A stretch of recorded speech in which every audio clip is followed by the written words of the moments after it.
Hey designer, Alex here, welcome to the channel and welcome to this video where we're going to cover basics of Adobe XD. This is just a basics video, but if you want to go in depth about Adobe XD and learn everything that it can do, I have over 200 videos on my channel exploring in depth every single feature of Adobe XD. But as I said, in this video we're just going to cover the basics.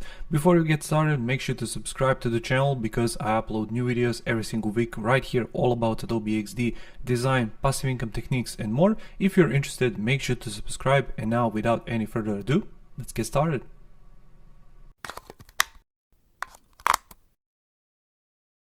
Alright, so here we are in Adobe XD, and right here you're going to see your main menu. Here is your toolbar and here is your property inspector. These two are not going to change, but property inspector is going to change whatever you're going to select in your Adobe XD project. Here, this gray bit in the middle is what's called pasteboard, and basically it's almost endless if you zoom in and out, and you can have as many of these artboards as you want.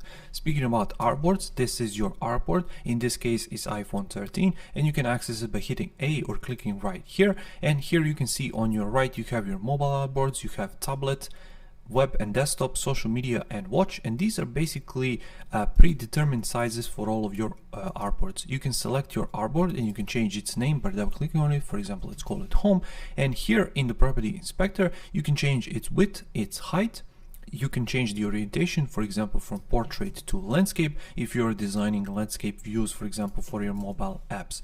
Below that you have responsive resize if you want to make this artboard responsive, but just keep in mind that you have to position all of the elements inside of your artboard to be responsive as well for this option to work well. Below that you have the option for scrolling. Here we have vertical or none. Obviously you're going to want your users to scroll up and down, so basically that's where you choose this option. Below that we have the appearance tab, and here we have the color, so you can choose between solid color, linear gradient, which goes from point to point, up and down, left to right, radial gradient, which basically goes from the circle outside, from the center, angular gradient, so you can choose the angle of your gradient, and basically at any one of these gradients you can add more color points if you want to. Let's go back to the solid color, and here you can choose the color however you want. You can put it selected right here, and here you get your hex code by default, but you can also click right here to change between hex, RGB and HSB. At any point you can click right here to save the color swatch for this color, and anytime or at any point in your design you can simply click this color swatch to apply whatever you selected in your design. Right here you have your opacity, so this is the 100%, this is the 0%, and right here you have your color picker, so you can choose any color that you want. If you want to get rid of this color swatch, simply click on it, drag and drop it outside, and let me select the white color. Finally, for my artboard and all of the artboards in Adobe XD, you have the grid option. So by default you have your layout option, so if I select it, you can see that we got all of these columns. In this case we have 4 columns, but if I choose I can change this to 6, 8, 12, 10, whatever I want.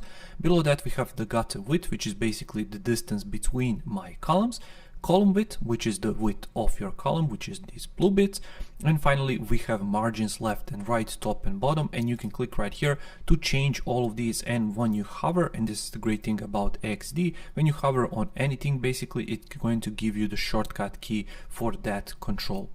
We have use default, so if I click that, it's going to show me the default option for this layout. And finally we have make default, so if you choose and make any one of these settings, you can click make default and it's going to make it as a default for this particular artboard size. Finally, if you want to change the color of your columns, you can click right here, and basically you have the same option, so you can choose the colors and you can choose the opacity of the colors for your layout grid. Finally, if I change that from layout to square, I'm going to get this square grid option, and my squares are 8 pixels in size, which is great if you're working with a pixel grid, but you can also change that to 4, 16, 24, whatever you want. Now let's talk about design, and here you have all of your options. So basically here is your move tool, select tool. So when I drag a quick rectangle, press V on my keyboard, I can click and drag it, move it around. Basically, that's what this tool does. Here are all of your shape options. So basically you have your rectangle, you have your ellipse, you have your polygon tool, which you can change and add as many of these points that you want. And below that we have the line tool. Finally, we have the pen tool. So if you want to create any kind of complex shapes, and if you worked with Adobe Illustrator or Adobe Photoshop, you are going to get familiar and be familiar with this pen tool. You can basically drag it around and create any kind of shape that you want. If you double click, it's going to turn this anchor point from straight to rounded, and basically you can then adjust this angle however you want by using these handles. And you can see that the properties panel has changed. Now we have the fill option, we have the border option, and we have the size for the stroke width, for the dash, for the gap. So I really encourage you to play around with all of these settings. And below that, how your stroke looks like, how the butt cap looks like, basically the cap at the end of your anchor points, and finally join, how all of these anchor points are joined together. Below that we have the effects. So we have inner shadow, which is going to be basically what it says, shadow inside of your object, drop shadow, basically shadow outside of your object. And here we have the blur options. So we have the background blur and we have the object blur, and depending if you want to blur your background or the object itself, you're going to basically choose one of these two options. Below that we have mark for export, and you can do this for any layer that you want. And speaking about layers, this is your layers panel right here, and you can toggle it on or off by simply clicking right here. And if you want to change the positions of your layers, basically I just have two of them, you can click and drag and it's going to place them up and down. Or if you want to group them, simply hit Ctrl or Command G and you can position them in a group. And just like the artboard renaming, you can double click on the name and call it group, for example. Press enter or return. Here we have that same option, mark for export, which I showed you right here at the bottom. What that does is when you mark for export, later on if you want to export any one of your assets, you can simply hit Ctrl or Command E. It's going to prompt you with this export asset, and anything that you marked for export is going to be exported. Or you can simply select any one of these elements which are not marked for export, and depending of the format that you want to export it in, you can select it there. So let me show you that. Ctrl or Command E one more time. We have the PNG option, which is great for images with transparent background. Then we have SVG option, which is fantastic for icons, for example. Then we have PDF option, which is great for design briefs, for presentations, for stuff like that. And finally we have JPEG options, which is great for any one of these image export properties. Finally, we have the export size. 1x is the size that you designed this asset at. Then we have 1.5, 2x, 3x, 4x, web, iOS and Android. And depending on what you select for these, let's say iOS, it's going to give you these different options. So by default, iOS is going to export at 1x, 2x and 3x for different screen sizes. For Android, it's going to export at all of these sizes, and for web, it's going to export at just 1x and 2x. Once again, 1x is the size that you designed your asset at, and 2x is double that size. Now let me quickly ungroup this because I want to show you some other options. So let's say I want to show you this rectangle. And here in the properties inspector, we have a bunch of these different options, but to show you best how these look like, I'm going to drag and drop an image inside. And basically when you do this, it's going to turn blue. And when you let go, it's going to fill in and create a mask around this image. What this does is when you double click inside, you can basically hold your Shift, Alt and left click, for example, and scale this image, and it's still going to retain its position inside of this rectangle, but it's going to basically scale and be masked wherever you want it to be positioned. So you can click and move it into position, you can zoom it all the way in, you can do with it whatever you want. And let's say I want to let go and position it here. Now you can see how our image looks like. So these are your positioning options. So you can snap it to top, you can snap it to center, to bottom, left, center and right. And I want to position it, for example, here and here, and let me get rid of this spot.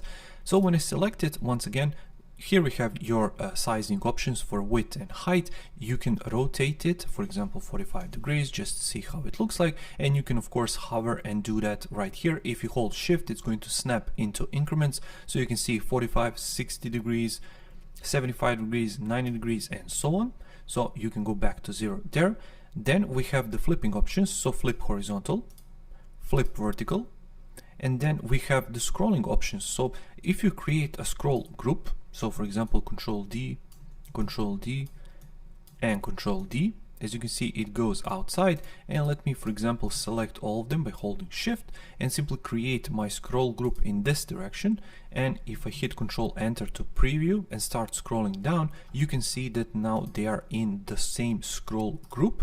So basically I can make this scroll group smaller or bigger. So for example all the way to here, I can position it here, and what this does is you can see that I still have the scrolling options, but now just inside of this small area. Let's ungroup that, and I want to get rid of almost all of them, just one, position it in the center. And basically this is your scroll group left and right. This is the top and bottom, and this is in all directions. You can fix this when scrolling, so this is a great option for website navigation. For example, you can select your entire navigation, click right here, and then when you start scrolling, that navigation is going to stay put no matter what you're doing. Responsive resize, as we mentioned previously, you can do that for all the elements inside your artboards or for the artboards themselves, depending on what you have selected. Below that we have the opacity for your element, and it works the same for any kind of element that you created. Below that we have the corner radius, so if I select 20 for example, you can see what it does, and you can of course click right here, hold Shift to make sure that all of your corners are rounded, or if you hold Alt for example, it's going to basically round just that one corner that you have selected.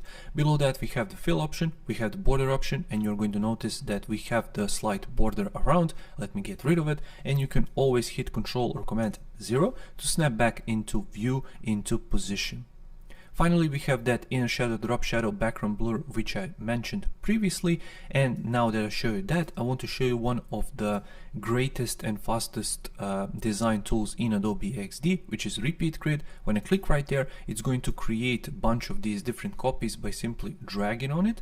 And then if you want to include different images inside of your Repeat Grid, you can simply select it, drag on your first one, let go, and it's going to populate with all of these different images inside.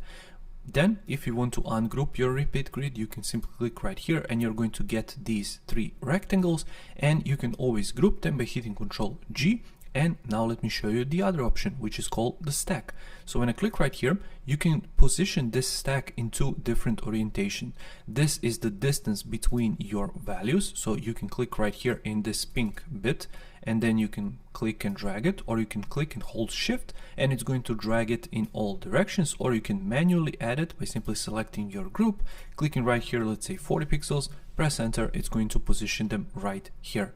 As I mentioned, you can change the orientation from horizontal to vertical, and this tool is fantastic if you're working with responsive design for websites, for example, because you can simply turn your layout from this to this when you go from desktop to mobile view, for example. Then we have the padding option, which is basically the padding between all of your elements, and finally you can click the border option to manually apply that border for all of your elements inside of your stack. If you want to get rid of the stack, simply click right here. To get rid of the padding, click right here, and then basically you're going to go back to how things were in just a normal group. Below that we have the text option, so when I click right here, click here, and let's say for example my cards or something like that, just to put some text in. And here we have once again different values inside of the properties inspector. Majority of these things stay the same, but now of course we have the text option. So here you can choose the font family, you can choose how the font looks like, is it black, is it regular, the size, the spacing, the kerning, you can position it to be center aligned, left aligned. Then you can make sure that it's auto width, basically it's going to apply the width as you type along, then auto height, and here is the great option which is called fixed size, which is great for paragraphs. So if I click right here and go to the edges of my images, as I start typing, so let's Control V a few times just to fill in with text, as you can see when I click outside, it's just going to cut it off right here because that's the width. But if I click right here and then expand it down, you can see that now I have that filled in, and you can always go back between all of these options. Here you have all of your different font options, so basically all of them uppercase, all of them lowercase. title case, so basically the first character of each word is going to be title case, and you have all of your options here. Then you can enter URL here. Let's say that I want this part of my text to be, instead of black, actually let's go for all of them to be light, and then I want this part to be, let's say, underlined. And for that part alone, I want to insert a URL right here, and then when you preview and click right there, it's going to act as a real link, which is great, of course, for websites or mobile apps. Below that, we have the fill color, border color, basically like I showed you previously, and here we have the blend mode. So if I position this text on top of my images, something like this maybe, and change its color to something a bit darker, and let's go back from light to bold, for example. If I click right here and choose screen, you can see how it interacts with the image below it. So make sure to play around with all of these, and you're going to be familiar with them if you ever used Photoshop, for example, in future, because that's the big option in Photoshop and has been for years. Just above our layers panel, we have our assets panel, and this is fantastic if you want to add any kind of asset from this design. So you can click on the colors, and it's going to apply the color of this font. You can click the character styles, and it's basically going to select and apply it whatever you have selected.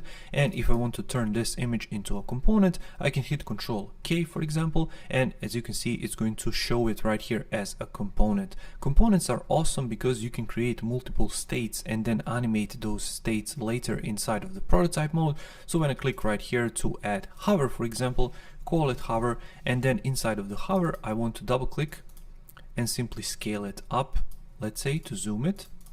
I can go back to default state, hit Ctrl Enter to preview, and then when I hover, you can see how it looks like in the hover state. Obviously this is the mobile artboard, but you're going to do this inside of websites, and basically there are no limitations to what you can create. You can create any kind of component state that you want, clicked, disabled, enabled. You can do whatever you want with them. For example, with buttons, so let's create a quick button. I want to create something like this maybe, and just make sure to position it outside of this group. I want to hide this rectangle just so that we have enough space. And let's say I want to apply the color of my text. I can do it by simply clicking on it, remove the border, double clicking on this text, Ctrl D to duplicate it, and let's say I want to make it regular, and I want to make it white, and simply click right here, and then right here to add this to my character styles. Let's say click me for my button, and then I can select these two, click right here, then right here, Ctrl G to group it, and I can call it, for example, button. And then I can turn this button to a component by simply clicking Ctrl Command K, and then I can add, let's say, that same hover state, but now on hover I want it to change the color. So let's go to red, for example, switch back to default state, Ctrl Enter, and then on hover you can see it's going to change the color. In terms of prototyping, let's duplicate this, Ctrl D just to show you. So let's say I want to have 3 of them here, and then I want to have 2 of them here, and I can do that by simply clicking on this button, and it's going to take me to here. So switch to prototype, click on this button, you have this plus option, click on it, then use tap, use auto animate, and then let's say go to this artboard, which is the home number 1, ease in out, and let's say 0.6 seconds. So when I click Ctrl Enter to preview, when I click this button, it's going to take me to this artboard. So basically, in a nutshell, that's how the prototyping works. Now you saw a bunch of these different options right here, so let me show you what they mean. If I select this handle, which is used to connect between your screens, you can have as many screens as you want. You can see that we started from here, which is the default state of this particular button. We used tap, so basically when you tap on this button, action is going to happen. Action in this case is auto animate, which is the default option for XD. Basically it's going to determine what you've done in this artboard, and it's going to transition to the next artboard, which is this one in our case. Destination is this artboard. Easing, so how it's going to ease in or out of this transition. And for all of these options, there are a bunch of these different sub options that you can choose from, and from speech playback, to drag keys and keypads, voice, so basically explore outside of this tutorial. And finally, duration, how long is it going to last? And here you have the same option for fixing when scrolling. Finally, if I want to share this with my developers, let's say that this is my design, you can click share. And here inside of the prototype, you can click on any one of these home icons. That's going to create a flow, and let's call it our app. And just imagine that you have this flow for this size of iPhone, for example. Then below that, you're going to have the next flow for Android. Then below that, you're going to have next flow for tablet. So that's why the flows are useful, and you can share just that single flow, or just imagine that we have a bunch of these artboards. You can click and select them all and then share that same flow. So basically just one flow for your stakeholders or developers or clients to preview. Once again, switch to share right here. Link our app, so you can change the name right here, and this is the name of your flow. View setting, so how you want your viewers to view this. As a design review, to give you feedback on this design. For development, basically to share this with developers for development. Presentation, if you want to present this design to your stakeholder.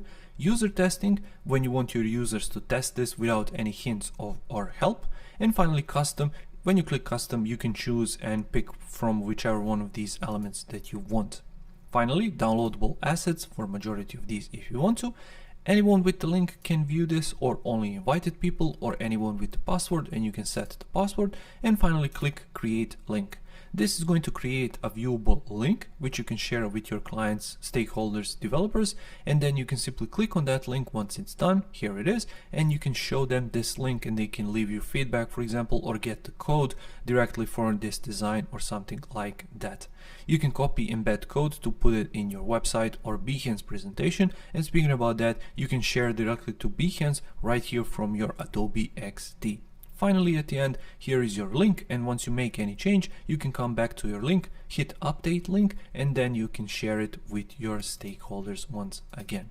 Finally, I want to tell you maybe the greatest part of XD is extensibility. So here we have the plugins panel, and here I have just some of the plugins installed.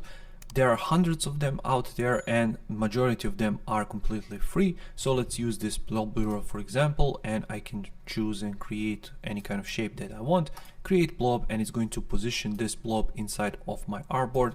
I can click on it, I can basically adjust it, change it, do with it whatever I want. I can double click and maybe change its shape. So it's just one of the plugins which you can use inside of Adobe XD to speed up your workflow when you're working with it.